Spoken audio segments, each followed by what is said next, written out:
Nós estamos no lacconcursos.com.br, eu sou o professor Rodrigo Belmonte e hoje a gente vai finalizar a aula de responsabilidade civil do Estado e vamos finalizar de forma puxada. Aula número 5, só exercício, só o que caiu em prova, uma aula inteirinha de exercício. E a gente já sabe que é aquele exercício com revisão, belezinha? Vamos lá? Vamos para a primeira questão da aula de hoje. VUNESP 2016, Tribunal de Justiça de São Paulo, prova para juiz de direito, Tribunal de Justiça Militar, tá? Prova para juiz de direito, ok? Sussa, tranquilos? Então bora lá. A respeito da responsabilidade civil da administração, é possível afirmar que, letra A, os órgãos e entidades públicas respondem diretamente pelos danos causados em decorrência da divulgação não autorizada ou utilização indevida de informações sigilosas ou informações pessoais, cabendo apuração da responsabilidade funcional nos casos de dolo ou culpa. Olha que bacana, a gente está falando de responsabilidade civil decorrente de divulgação de informações sigilosas, violação de sigilo profissional, que inclusive é crime. Reserva a letra A e vamos olhar a letra B. Em caso de morte de torcedor em briga de torcidas dentro do estádio de futebol, haverá o dever de indenizar, ainda que demonstrada a culpa exclusiva da vítima? Será? Lembra daquela responsabilidade civil pela omissão do Estado no caso do risco suscitado ou do risco criado? Será que é esse o caso que eu aplico aqui? Aguenta a mão aí.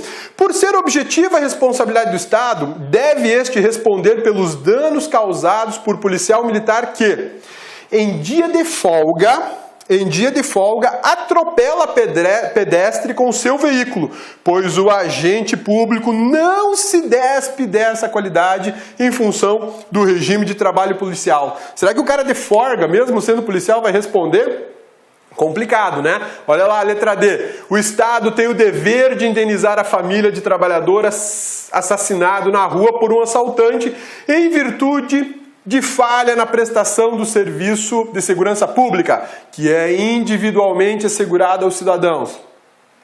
Em caso de cumprimento de mandado com de reintegração de posse, quando foram utilizados meios necessários à execução da ordem, haverá responsabilidade em relação aos danos causados pelos esbulhadores à propriedade privada, pois é objetiva a responsabilidade da administração. Essa questão a gente vai resolver de trás para frente. A nossa resposta correta é a letra A. E eu vou te mostrar por que todas elas estão erradas. Olha só, exceto a A, né?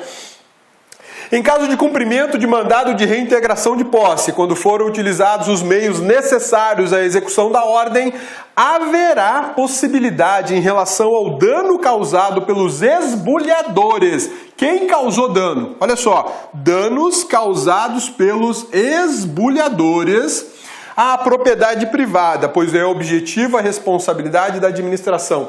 Onde é que está aquilo que nós conhecemos como nexo de causalidade, ligando a figura da administração ao particular que sofreu o dano? Não tem. É o primeiro ponto que identifica o erro dessa alternativa.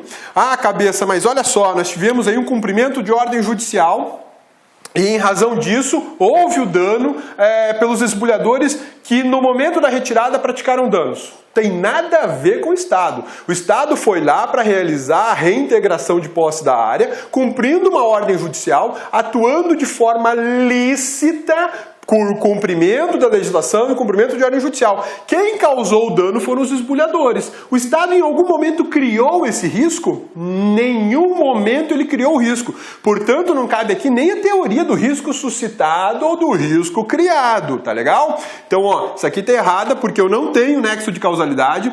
Os esbulhadores não fazem parte da administração pública. Não há como eu alcançar a administração para indenizar o particular, né? Ah, mas a invasão não é culpa do Estado, a invasão é culpa do esbulhador que entrou na área e do particular que não deu a devida vigilância à sua área, né?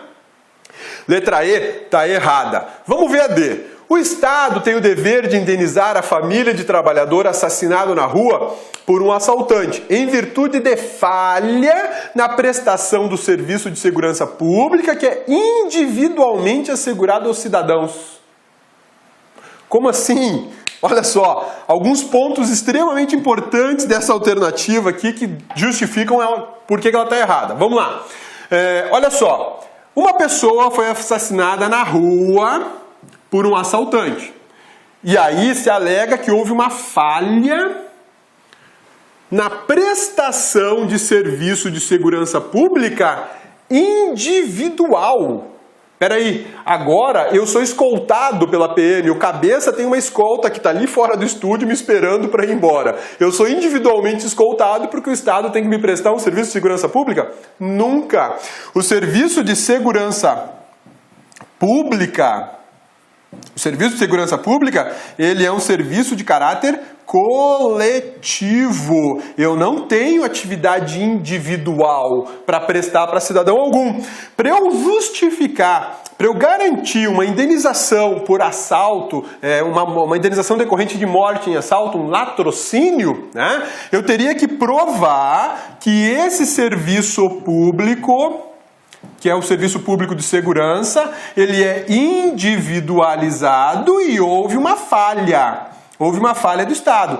Comprovada a falha no serviço individualizado, aí eu poderia pensar na responsabilidade subjetiva do Estado pela omissão, né? Que é aquela culpa anônima que a gente já conversou tanto nas nossas aulas, que na verdade eu vou buscar aí uma falha do serviço, E aí eu teria uma responsabilidade subjetiva. Mas esse não é o caso. Por que não é caso, meu amigão, bonitona? Porque eu não presto serviço de segurança pública individualmente assegurado para nenhum cidadão, tá?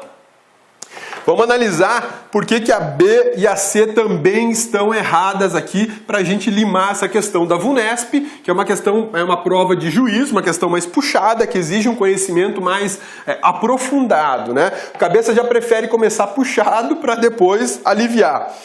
Por ser objetiva a responsabilidade do Estado, deve este responder pelos danos causados por policial militar que, em dia de folga, atropela pedestre com seu veículo, pois o agente público não se despe dessa qualidade em função do regime de trabalho policial. Tá errado. Por que é que está errado? Vamos lá.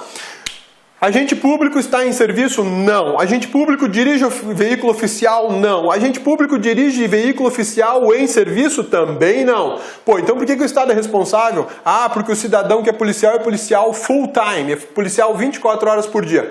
Tudo bem, mas ele é policial 24 horas por dia, existe um dever de vigilância dele 24 horas por dia para atividades policiais, para atividades de segurança pública. Ele não está em nenhum momento envolvido numa atividade de segurança pública. Em nenhum momento existe um serviço público aqui prestado por esse policial militar em folga. Em nenhum momento eu tenho a figura do Estado agindo.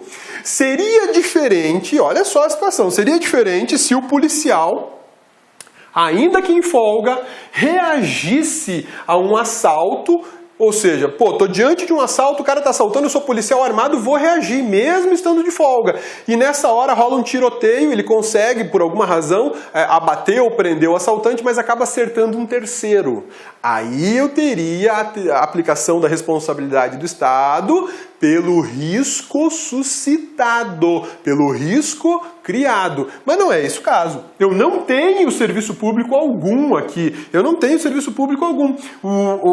agente público em folga praticou uma ilegalidade, uma irregularidade, um ilícito civil que não tem nada a ver com o serviço público. Por essa razão, a gente não pode responsabilizar o Estado aqui, tá bom? Letra B, ela tá errada também. E olha só essa situação. Em caso de morte de torcedor em briga de torcida, dentro de estádio de futebol, haverá dever de indenizar, ainda que demonstrada a culpa exclusiva da vítima.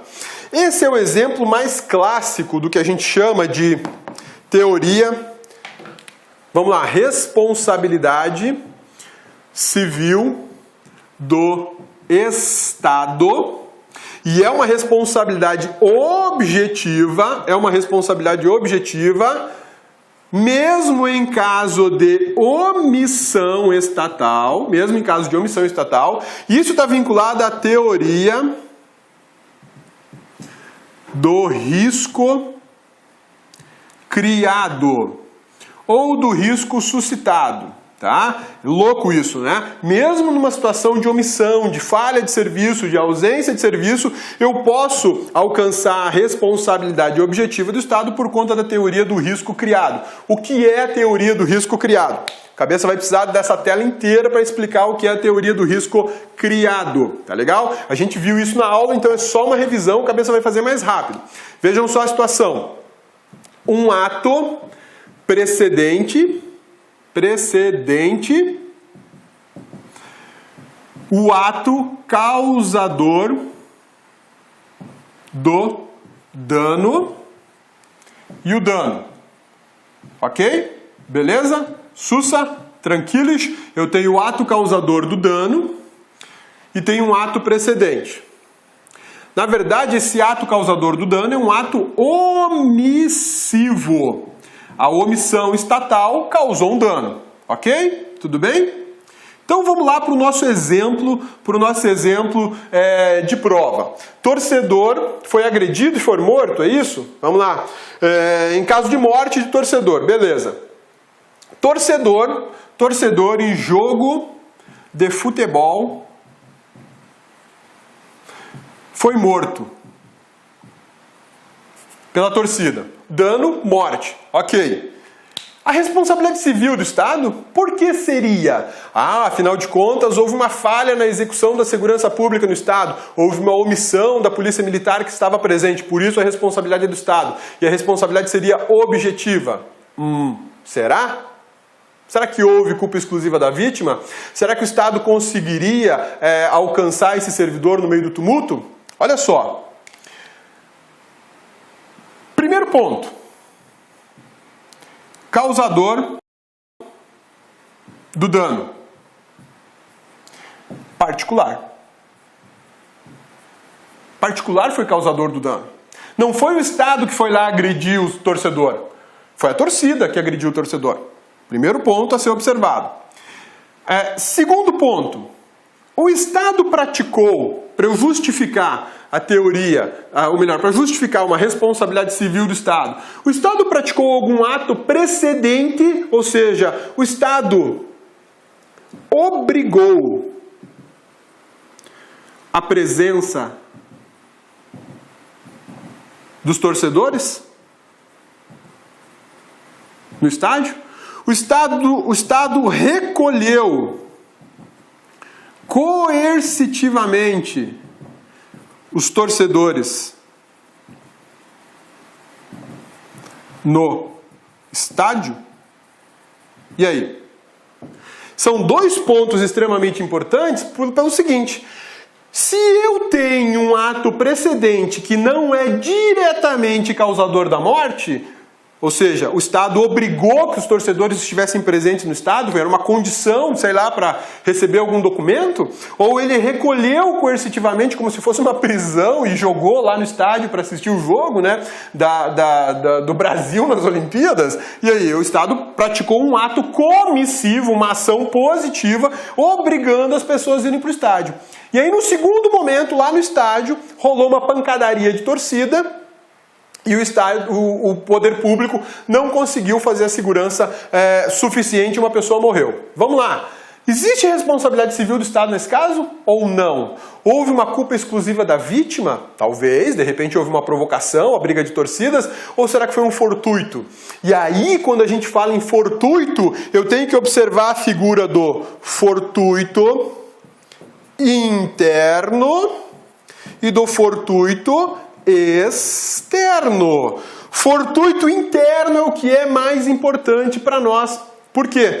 Porque se eu comprovar que o fortuito é interno, ou seja, em razão de um ato precedente do Estado, aconteceu um caso fortuito gerado dentro das responsabilidades estatais, aí eu tenho uma responsabilidade objetiva em caso de omissão do Estado na prestação do serviço público. Então eu teria um fortuito interno, ou seja, o Estado praticou um ato precedente antes do dano e, por consequência desse ato precedente, um outro ato derivado dele, ou seja, o tumulto, o recolhimento das pessoas no estádio, derivado dele causou morte.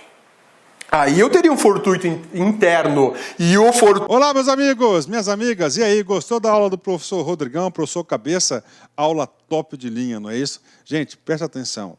Essa videoaula que você assistiu é apenas um pequeno trecho da aula completa do professor Rodrigo. Tá? É um pequeno trecho, em torno de 20% aí da videoaula dele. Se você quer assistir essa videoaula inteiraça até o final, tá certo? Aliás, quer fazer o curso de Direito Administrativo do professor Rodrigão, professor Cabeça aqui, acesse o nosso site, porque nós temos uma isolada específica de Direito Administrativo, temos também de Direito Constitucional do grande professor Rodrigo Belmonte, né? Vamos lá, investimento, apenas R$ 80.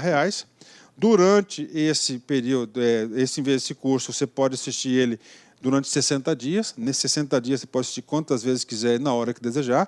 Essa isolada possui atualmente 96 aulas, né, e diversos assuntos aí específicos de direito administrativo, e tem uma carga horária de 147 horas, é isso mesmo, né? Ou seja, não é um curso superficial, é um curso realmente onde você não vai praticar o auto-engano, você vai aprender com profundidade, você vai adquirir a teoria suficiente para você compreender e, claro, ficar competitivo e acertar as questões de concurso. Então, nós aqui da LAC esperamos vocês. Um forte abraço, fique com Deus, tchau, tchau, fui.